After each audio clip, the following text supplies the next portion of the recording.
So we actually have a variety of programs for the Esports Association.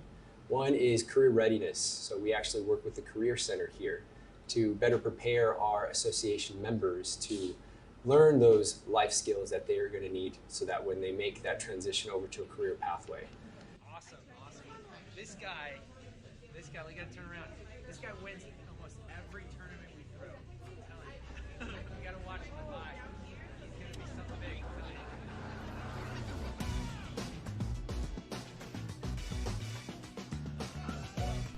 CSUDH Esports Association is centered in 4 domains: academics and research, community engagement, competition, and entertainment. We're trying to make sure that the students are prepared for the future, that they understand the diversity that media offers now, and again, look beyond the traditional outlets. They can gain fieldwork, partnerships, as well as potential job opportunities and in both the higher education and K-12 fields. We believe that esports is a strategy and not an outcome. Our association is here to help anyone that is willing to learn how to take your gaming skills to the next level through a supporting community. If you are looking to showcase your production talents to help support our esports teams, then this is the association for you. We host online and on-site tournaments that will allow our members to showcase their competitive spirit. Our association broadcasts out our competition and practices to entertain our community as well as our global audience. We believe that by joining us, you will come out of the association feeling transformed and better prepared to transfer your skills into your career. Join today and begin to explore endless opportunities through our Esports Association here at Cal State Dominguez Hills.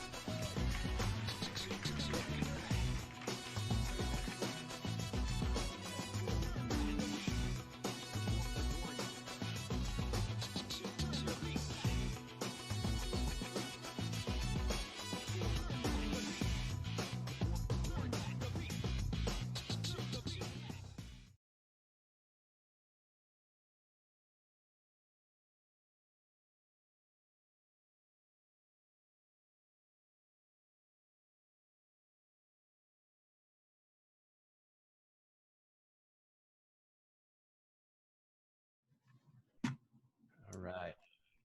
Excellent. Welcome, everyone. And we're excited today to have Kat Wenske with us today. And today's topic is going to be about career technical skills. But before we get into the topic, I just want to make a quick announcement, and that is to thank you all for tuning in. And also just a reminder to everyone that we do have various social outlets too where you can follow us. Please leave a comment if you wish. Follow us. All of that helps us to keep promoting the work that we're doing. Excellent. So without any further ado, we have Kat with us today. Thank you so much, Kat, for taking time to speak to our esports community at large, and welcome. Thank you. Thanks for inviting me. I'm really excited to be here. And I mentioned to Ruben, all questions are on the table. So folks in chat, you're welcome to ask me questions as well. And I will try and be mindful and keep an eye on that too. Excellent. Excellent. Well, Kat, let's just get started. I mean, share with us a little bit about your background, if you don't mind. How did you get started into gaming or into esports? So I've actually been in the game industry now professionally for the past 11 years now. I'm kind of an old fart. And I am a sound designer, composer, also a senior audio producer. But nowadays, most of my duties are with sound design and production. And I kind of fell into the industry because originally I went to school under the impression that I was going to be a doctor, because that's what my parents had assigned to me to become. I'm sure that there's probably several of your students that kind of have some of those struggles as well, where either it be culturally or some family ties or whatnot, have a certain career that they're expected to pursue. So I went to school assuming that I was going to be a doctor, learned pretty early on, like, oh, I don't think I want to be a doctor, or not in this kind of vein. And I switched my majors my junior year. But I switched my majors and I decided I wanted to do psychology because I wanted to do research. And then come my senior year, I met some folks in the arts and technology department that were working on student games. And they had asked me like, hey, do you want to work on some music? And that kind of snowballed into a thing. And when I graduated, I was like, oh no, I think this is what I want to do. So it became a thing. Right And on. yeah, now I've worked on, indie titles as well as AAA titles, things like Borderlands 1. I've worked on some Star Wars projects, some smaller things that people have never heard about, like sorting vegetables into bins and making music for things like that. Worked on Age of Empires Online. I've worked on Wizard 101. I've worked on a good handful of things, and there's always some really exciting nuggets that I get to conquer or struggle and flail. But it's been a really exciting adventure, I think. That's super cool. I mean, and then let me ask you this, Kat. I mean, just, hearing what you're sharing into especially games, is that something that you loved doing growing up? Yeah. So I'm in my 30s. We just talked about age a second ago. What am I? I'm 33 now. Nice. So I came from an era where we didn't have a lot of female gamers, and most of my friends didn't play games. Um, most of my female friends at least. So I had grown up playing a whole bunch of RPGs. Mhm. Mostly I played RPGs because those were my friends. All those NPCs. I'm the person who likes to talk to each of the NPCs and find out what their storylines What are they and see, are. yeah, I want to know. And where their branching dialogue goes and things Right. like that. So that was my bulk of my love. And it wasn't cool back in those days. Like now I think being a nerd or a gamer or whatever is much more commonplace. So I didn't really have friends that played games at the time, but I loved games, and I didn't realize that I loved games because it was so much part of like my day-to-day kind of life that it didn't quite make sense until I was actually in the industry and realized like, oh, all these things that I really enjoyed kind of all maps to the stuff that I find really important now, and even professionally what I do. So it's like games like Chrono Cross, for example, Right. for as much flack as that game has and how many times people say Chrono Trigger is better, I think the music in Chrono Cross is so much better than Chrono Trigger. That's Amazing. just me, whatever. And the music in Chrono Cross I love because it's very iconic. It's very much okay, I know that this is when I was in this town, or this is when I know I was in the Scar of Time, or I was in this Right. battle. Or you think about Earthbound or Oh yeah. Mother 2, if that's what you want to call it, since Yes. maybe you're cooler. Um, and, I think about like how ridiculous Mr. Saturn. I actually have a little Mr. Saturn like right back here. Whoa. Okay.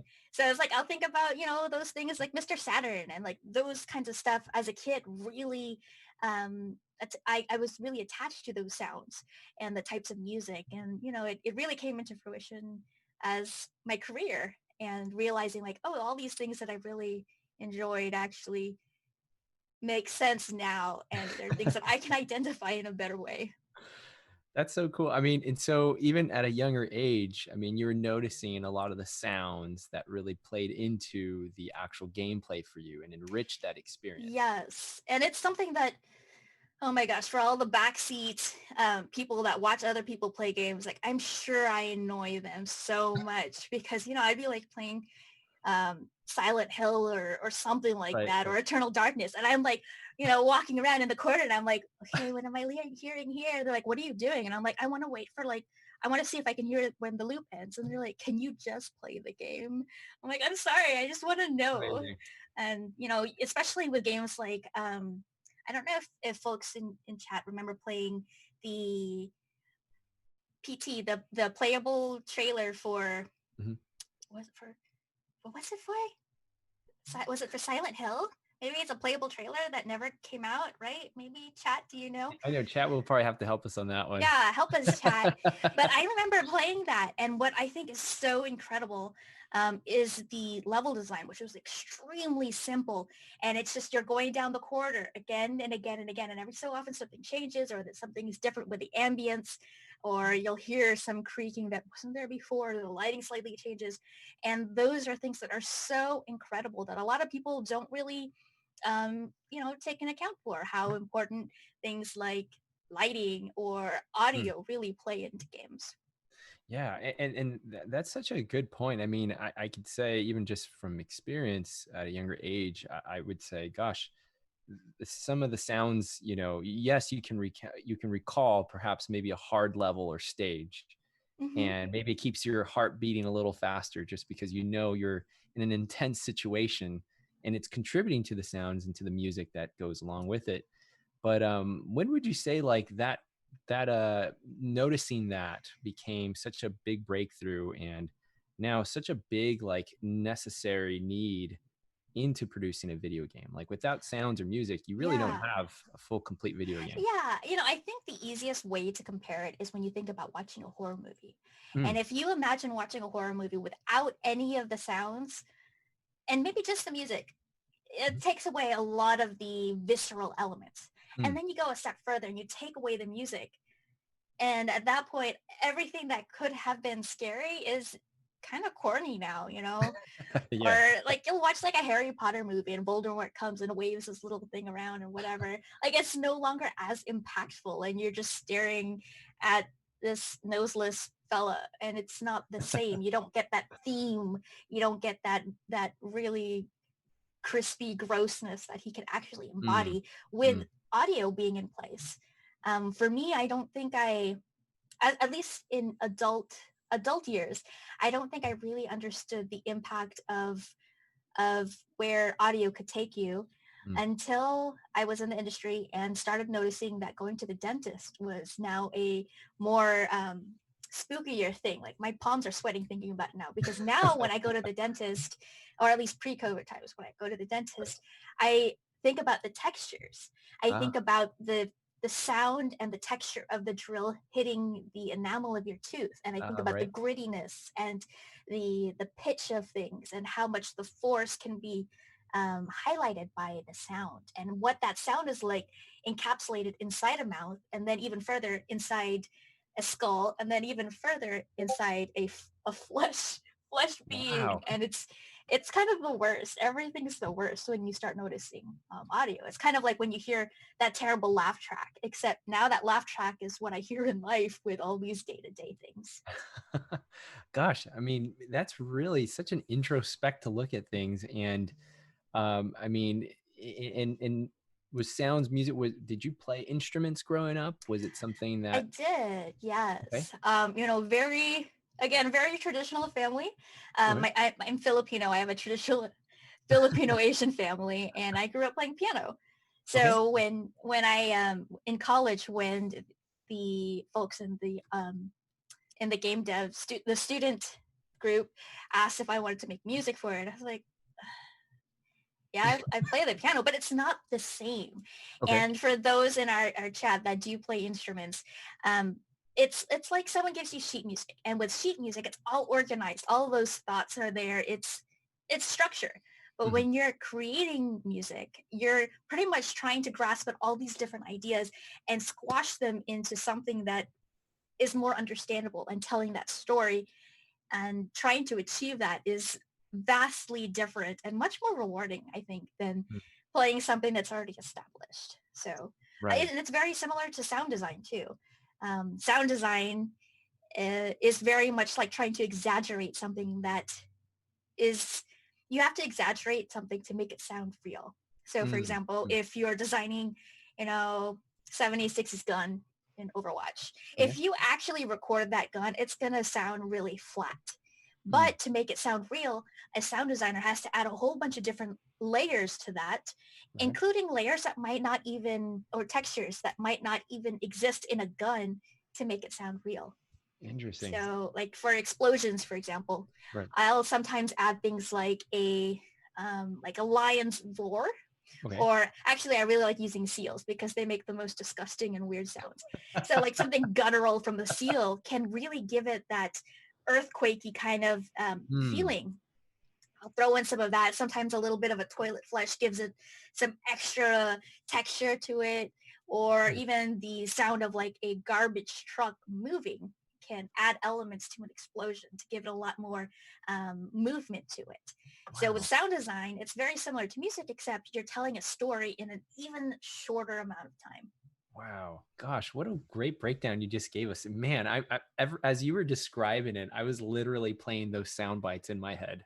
Um, let me ask you, Kat. So these inspirations, like, how do you get them? Like, is it just, are you recording do you have like a recorder device and you hear something that you just go, wow, that's fascinating, I've never heard that before? Or do you get inspirations from other people's work? What does that look like?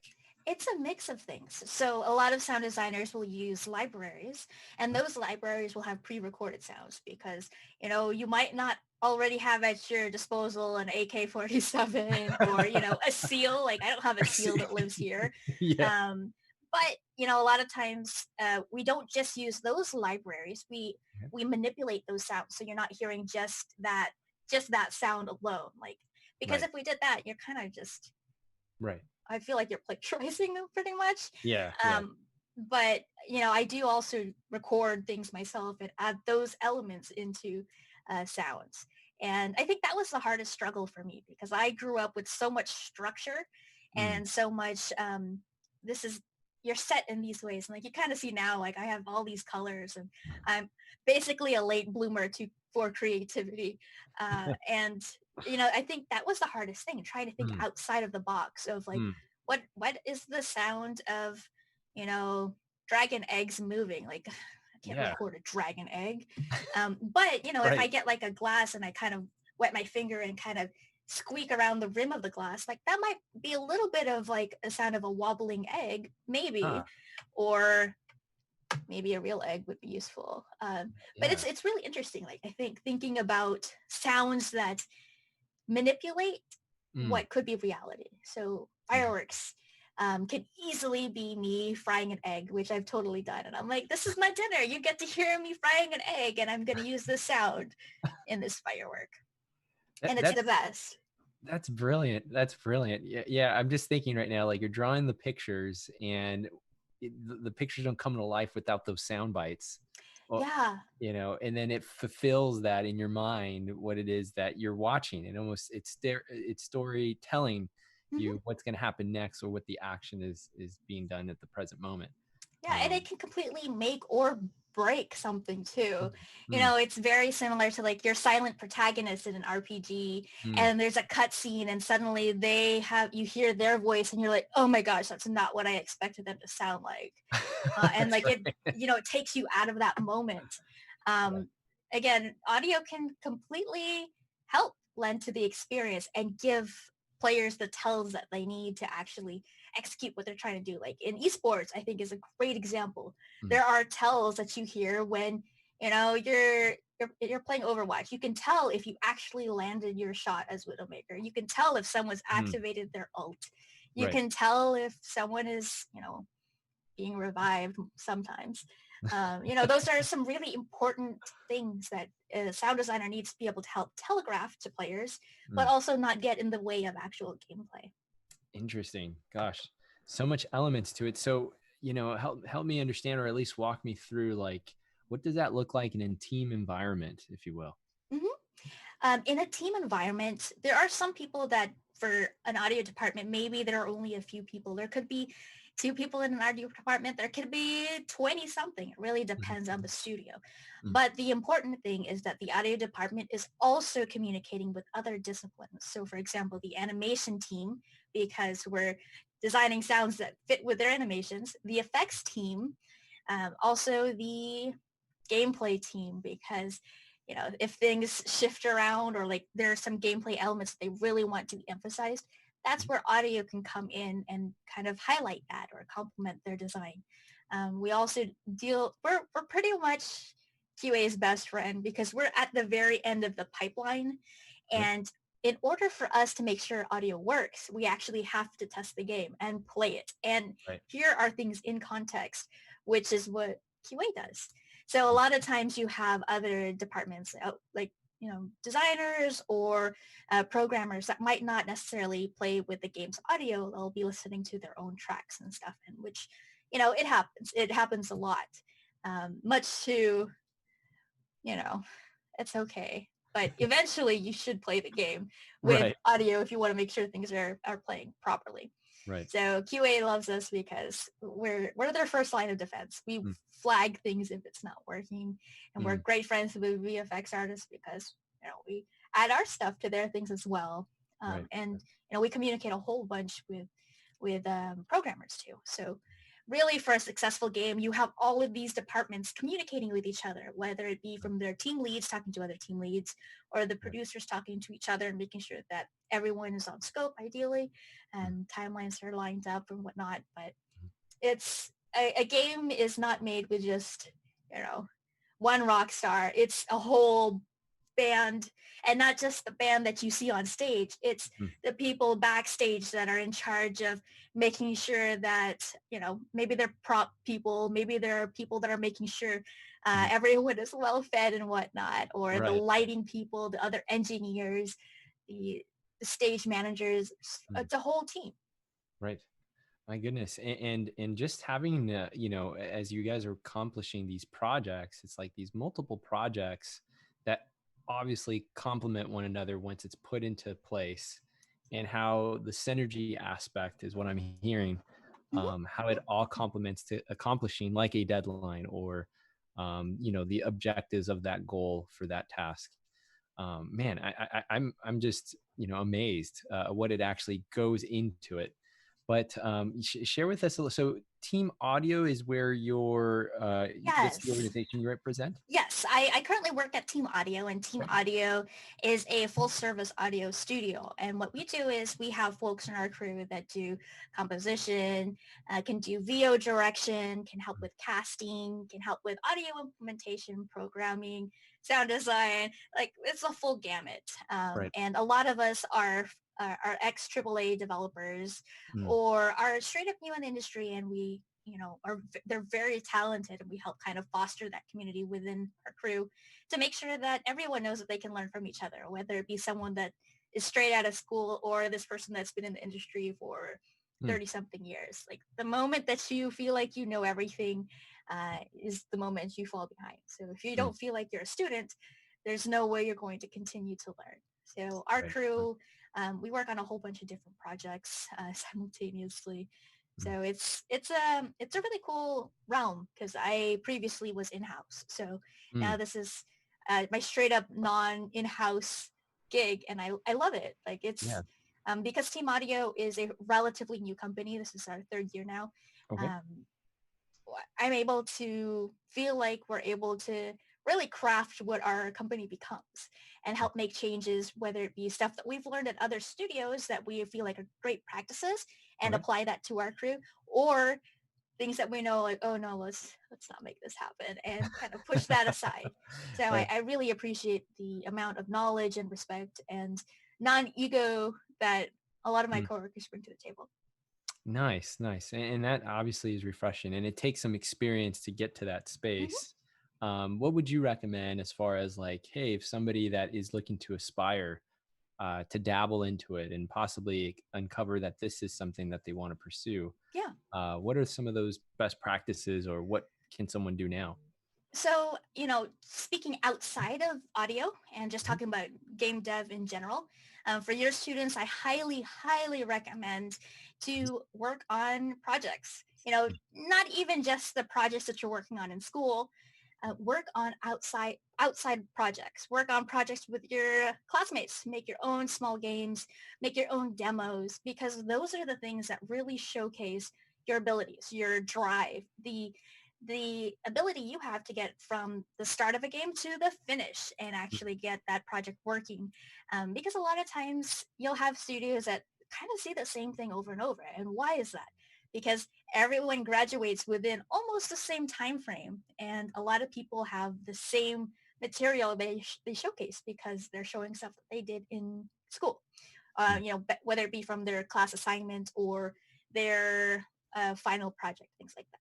So when we see projects, even if they're really small, or even if it's just like a level that you have modded, like, those are the things that are really handy for level designers, for programmers, for audio folk, for the whole gamut, because it can really showcase what you've learned and how you can apply that. So not only doing your own stuff, but I do really recommend networking. Like, I'm not really a fan of networking, but oh my gosh, it's so important. And there's a lot of people that are like, well, we're currently in the times of COVID. Yes, but you're also in the times of the internet. So Right. Twitter can be both really helpful. It can also be horrendous. But Twitter's a great way to make connections with people.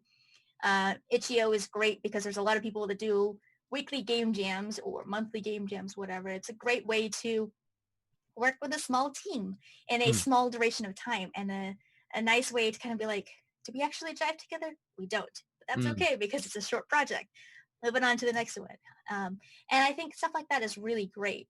You know, for your esports students, there is a huge benefit from really looking into what are esports. And there's so many skill sets that you can learn from esports that can apply in so many different ways. So you have folks that are commentators. Sweet. Well, commentators, you know, if you work and if you're in a lucky portion, there's a great way that you can transition that into other commentator gigs, or even as presenters or moderators, things like that. That's completely a viable way to go. You know, for the folks that are hardcore, I don't know, maybe CSGO players. Cool. Here's the thing. You've played the game, yes, and maybe you're great at it. But let's say you're looking for routes that are outside of becoming a professional esports player, because, you know, we all want to be that really cool dog, but not everyone gets that opportunity. Right. Okay, well, how can you apply what you've learned in esports to other jobs? So let's say level design. If you are a mindful esports player in general, you are really paying attention to the levels. You're paying attention to how cover is utilized, how things are blocked, what collisions are like, how game mechanics are. Look at that even more outside of the scope of in-game, and maybe just play it as a solo player or in a mod or something, and really look at the layout of the level and study that in a smaller scale, because you'll have a really great understanding of how level designers block things, and having an understanding of what a small arena looks like versus a large arena is really important. Level design is really a great way, I think, for a lot of esports players to branch out with the knowledge that they've established playing, you know, games like CSGO, Overwatch, I don't know, all the other games that I can't seem to remember right at this moment. Right. You know, and then even, you know, if we think about some of the fighting games. Okay, cool. Well, you're really familiar with the movesets. Now look at those movesets even more granularly. You know, how does this home slice move when they do their uppercut? Kind of study that. And those are some things that can really lend to, you know, if you decide that you want to become an animator. Or maybe you decide you want to do, you want to be a character artist. Those are some skills you can learn from what you're currently doing in esports. Look at those things. Or maybe you are really about kind of communicating with your team in general and helping with that coaching aspect. You know, if you want to further that, yeah, you can do some esports coaching professionally. You could also apply those same skills in a production sense too, because you are essentially coordinating with everyone on that team and making sure that everyone's aligned and getting to the end goal in a certain way. I could probably keep going. No, this is great. People, but no, this is awesome, because you're giving us really that pathway of how do you take esports and take those transferable skills into the career pathway, which is essential, right? There's so much that esports presents as an ecosystem to showcase that, hey, there's many roles beyond the game player role. And absolutely. And as you evolve to just over time, you know, going from the player seat to the production seat and to the many aspects that goes into esports to make esports what it is, it gives you that outlet. And if I may, Kat, just curiosity, growing up, did you have esports or a gaming club or anything like that? No, I No. didn't because again, I didn't know anyone that played games. Right, And right. most of what I did was I was playing RPGs. Like no one's gonna want an RPG club. Like I remember like people are like, oh, there's no way you play RPGs. Like, what are you playing? I'm like, oh, I'm playing Vagrant Story and I really don't like it. And they're like, well, that's not what people say. People say it's really good. I'm like, well, I'm glad that you have people you could talk to about Vagrant Story. Right. This was also before the times of a lot of internet. So like, Right, right. I didn't like Vagrant Story. It just wasn't my jam. I'm not really a fan of dungeon crawlers. I hated his character design because this little thing on his hair, it makes me think of a roach. And I really hate roaches. Right. And I wasn't really a fan of the crafting system, which I know was really important at the time and very iconic with the Right. game, but it just wasn't my jam. No, And I hear you. especially if you're from a time where playing games wasn't cool and being a female that plays games was Yeah. extra uncool. Right. I just was not cool. Gosh, when you share that, Kat, like, and I'm very right there with you in age. So everything, the timeline that you're talking about, I can Yeah. recall it. So I feel that. And yeah, I didn't grow up getting to have many, friends that, played some of these RPG games until like you slowly but surely started to kind of nudge it to say, hey, you should give it a try. You know what I mean? And then tell me what you think. But yeah, I grew up big time in RPGs. And I think in one of the talks that I had with somebody else, that, yeah, there was digital literacy happening and there was a lot of learning in the Yeah. vocabulary side of things because some of these words, they were a little bit higher level than what you typically see in vocab words in the third grade, right? Yeah, absolutely. Actually, in fifth grade, Okay. I realized I learned a lot from games because I played a lot of Sim Park and I knew a whole bunch about shrubbery. Sure. I remember like, they were going over certain things in class. I'm like, yes, I know about this because blah, blah, blah, blah. And they're like, Yeah. oh, do you just really like reading about plants? And I was like, yes. I learned the sounds of certain birds because of Sim Park. Thank you, Sim Park. I Yes. learned a lot about, mythology from Asian mythology, and I learned so much about different types of army units because of Age of Empires. Like, Right. those are things that most fifth, sixth, seventh graders don't really know off the top of their head. And I'm like, let me tell you about the phalanx and about this formation and about this, how we should. And they're like, what? I'm like, oh yeah, cool. Thanks. Like, and I remember, a lot of my female friends, like they were all about Backstreet Boys and Hanson and, that was their favorite type of music. Boy bands, right? Yeah. And like, that just wasn't my jam. My favorite music came from, the terrible, terrible sounds that you hear from some of these games or some of these really cool things I really loved the music in Shenmue. I really loved the music in Zombies Ate My Neighbors. I loved the music in Space Channel 5 Part 2 specifically. Okay. Like, those are my jams. Like, I loved that. And, my friends had no idea what I was talking about. Like, the closest I could get to was maybe talking to some dudes about, like, Final Fantasy games. And they're like, oh, okay, you play Final Fantasy. I'm like, yeah, but there's so many other games outside of that. Right. But cool. Thanks. Yeah, it's those known names that really made the breakthrough, right? Yeah. That gave that exposure. Mm-hmm. And I find that now it's great that games are so mainstream and I'm happy about that. But now we're in this weird era where people are like, oh, if you don't play these mainstream games, you're not cool. And it's like, no, silly. There's a place for all of these games. Like, just stop being elitist, please. Thank you. Right. Like, there's no reason to be elitist. And, thankfully we have, those fun gems that people talk about, like Untitled Goose Game and, even worse, Goat Simulator back in that day. But, oh yeah, I remember that. it's good at least that games are coming forward. That's right. Well, you mentioned you've worked on several indie projects, right? And so how was that for you? Like, and are you still working on a couple of those projects? am, yes. Some I can't name Right, since right, we're right, under NDA and things aren't out yet or haven't been announced.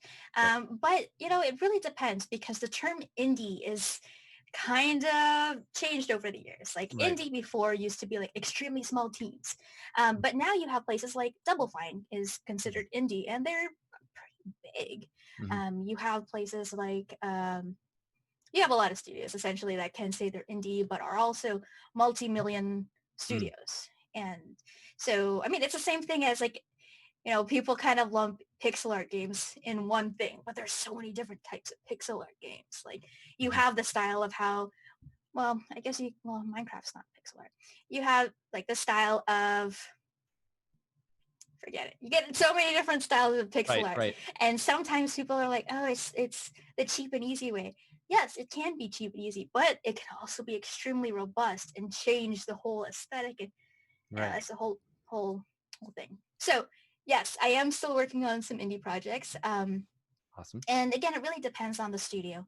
With some studios where it's smaller, I really enjoy that, there's a little more flexibility and kind of Okay.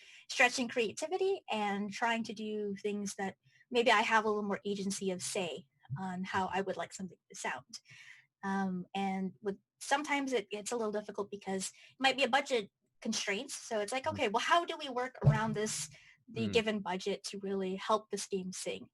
And sometimes it's a really difficult thing. Maybe it's outside of the scope of what we can do. Sometimes it's also outside of the scope of tech limitations, which is always a bummer. But Mm.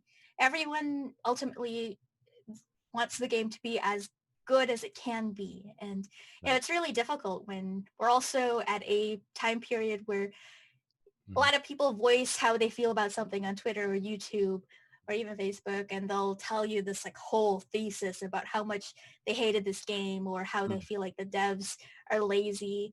Mm. And it's really not the case. Like a lot of times sometimes it's outside of their control. Mm.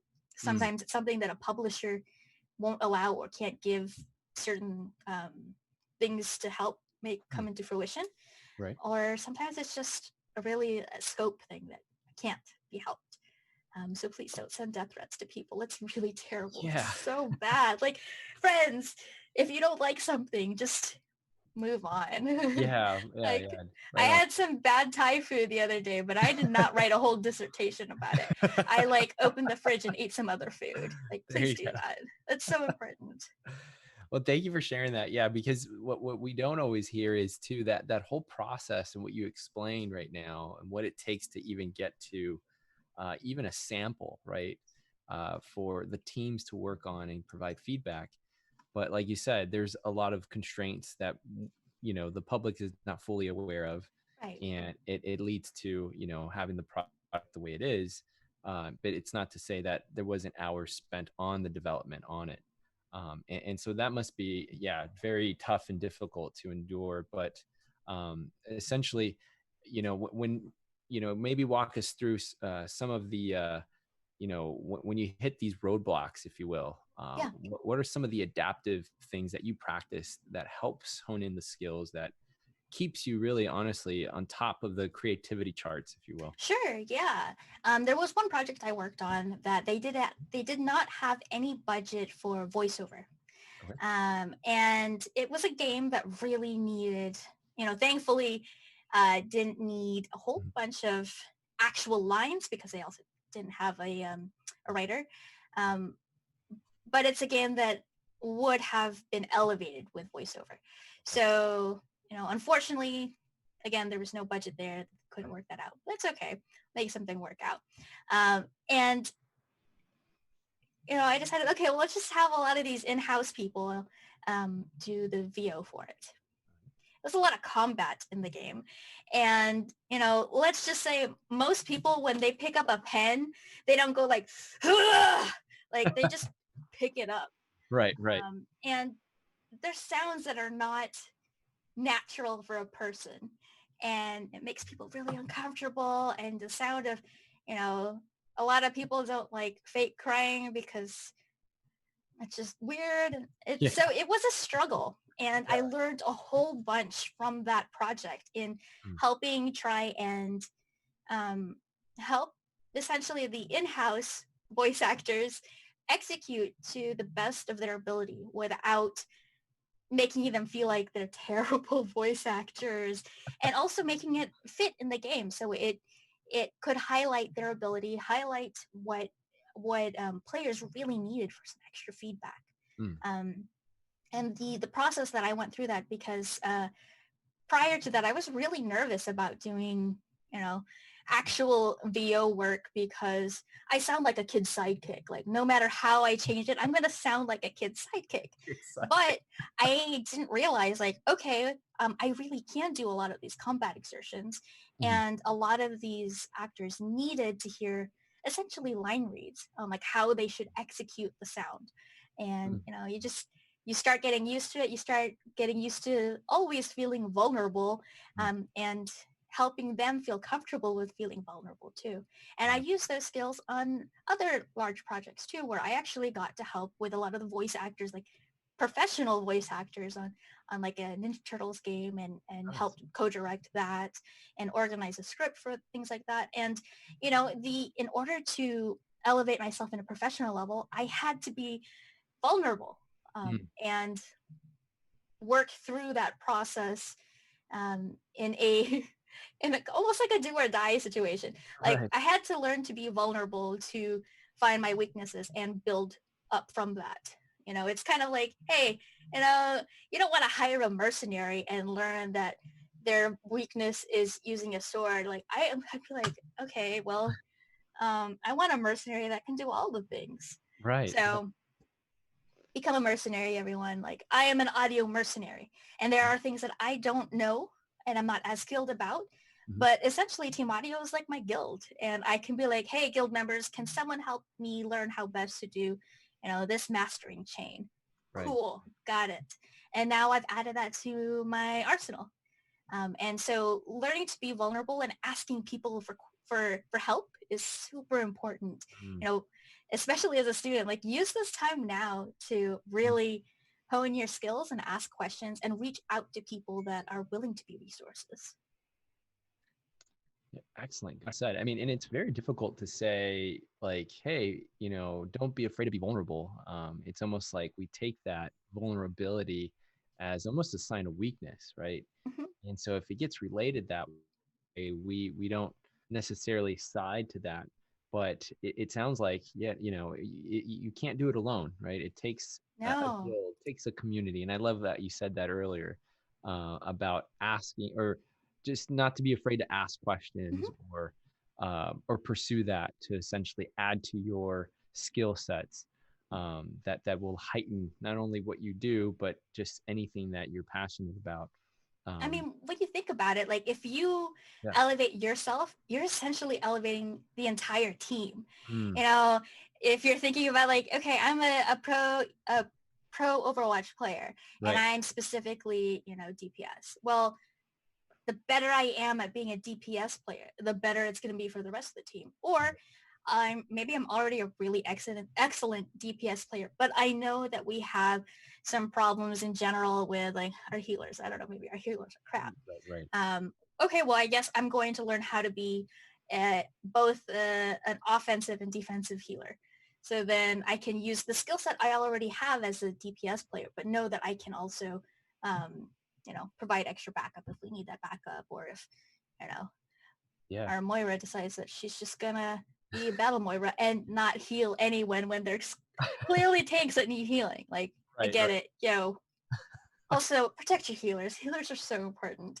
Like, come on, guys. Like, you're making me Right. sad. Yeah, I actually was just on a work meeting prior to this call Yeah. about leadership. And one of the big things that people don't really always think about is that being a leader doesn't mean knowing everything. Right. It means knowing the skills of your team, and also knowing that you can reach out to them for help and lean on these people on your team, and that, hey, I'm not going to know everything. And it's important to convey that. Be like, hey, I don't know how to do blah. Okay, that's good, because one, I think it helps build better rapport with your team. Right. You are sharing that vulnerable aspect of yourself and helping, grow with your team members. And that's really important. for leaders especially. Yeah. Be vulnerable and also learn from others. Like, you're not going to know everything. No, right on, Kat. I mean, gosh, I second that. And I was just going to segue into, just because we're almost at that time, this is where I always ask our guests to give us some words of wisdom, but I think you just naturally did that just now. I got some more. I got one more. Oh, I Okay. got one really No, good one. please. Make mistakes, fail. So I don't know how many folks here come from cultures where making mistakes is terrible, but my family taught me to be super afraid of failure. Mm. And it was something that I carried with me so long that when I started off my career, it was extremely difficult to share my work, to accept feedback, to make revisions, and know that, like, I'm not a terrible person. And Right. maybe this sounded terrible, but it doesn't mean that I'm not skilled. It just means either that's not what the client's looking for, or I did not hit the mark, or blah, blah, blah. Learn to make mistakes and be okay with it, because you can only grow from those mistakes. Right. So for me personally, like, so much of what I do is digital, that I started doing things like cosplay, and essentially working on something that's a physical creation, because you can't control Z that. And, I was working on a Majora's Mask. It was a Skull Kid mask. Okay. And I completely messed up something. And I had to really look at it. And this is most recent. I had to look at it and think, like, okay, do I want to redo this, or can I work through these mistakes and still be happy with it? And that's a really important thing for people to grasp. Like, Right. It's okay to make mistakes. You're not a computer. Right. Even computers make mistakes. Like, you've seen Windows shut down in the middle of a thing. Like, oh my gosh, why did you do that? Yeah. So make mistakes, and it's okay to be vulnerable. Surround yourself with people that want to help and elevate you, and also elevate them too. Like, just because, you're not the rock star of the group doesn't mean you're not important. And quite honestly, rock stars fizzle out fast. Like, better be like the solid person, the person that people can count on and depend on, because even years down the road, you're going to come up in their mind when they think of people that they want to work with. Be someone that people want to work with, because especially in the game industry, whether it be esports or game development, oh my gosh, the industry is so small. So don't burn those bridges unless you really need to. But, it all comes back. Like, Right. people that I worked with 9 years ago, like, I'm actually working with them again now, which is wild. That's It's cool. really neat. Wow. Gosh, Kat, that was so good. Thank you for sharing that. Yeah. Honestly. And, our people from our chat did ask how we can reach out to you or connect with you. Is there any handles that you want to share with everybody? Yeah, sure. Let me go ahead and plop those in chat. So I'm most active on Twitter. I am jelfish67. Why is it 67? Like, honestly, I came from the age of where I was used to seeing numbers at the end of things, and I didn't need a 67 there. I'm not born in 67. My birthday is not June 7th. Like, it's the worst. Okay. So that's my Twitter handle. I'm not as active on Instagram, but I'll put that too. All right, cool. I'm just jelfish there. What else? Oh, here's my website. Thank you. Here's the folks that I work with, because I think they're cool folks. Oh, it tells me I can't send because I keep sending too many things. I'm so sorry. Oh, that's okay. That's okay. Let's see. I see some things in here. The best thing you could do in Overwatch is learn how to peel no matter your position. Yes, and understand everyone needs to peel. Yes, absolutely. Sorry, Coach Mo. No, dude, you're right. Let's see. Recording art student. Ooh, yay.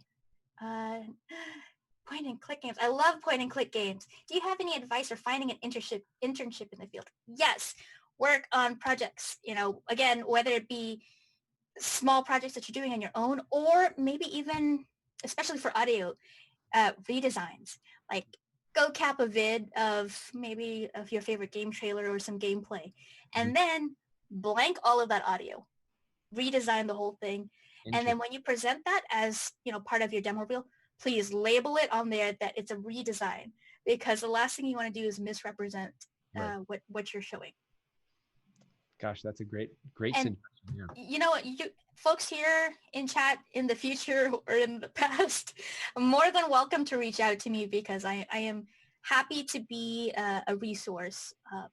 Again, it can be 5 years down the line and you're like, hey, what do you think about blah? And, Yeah.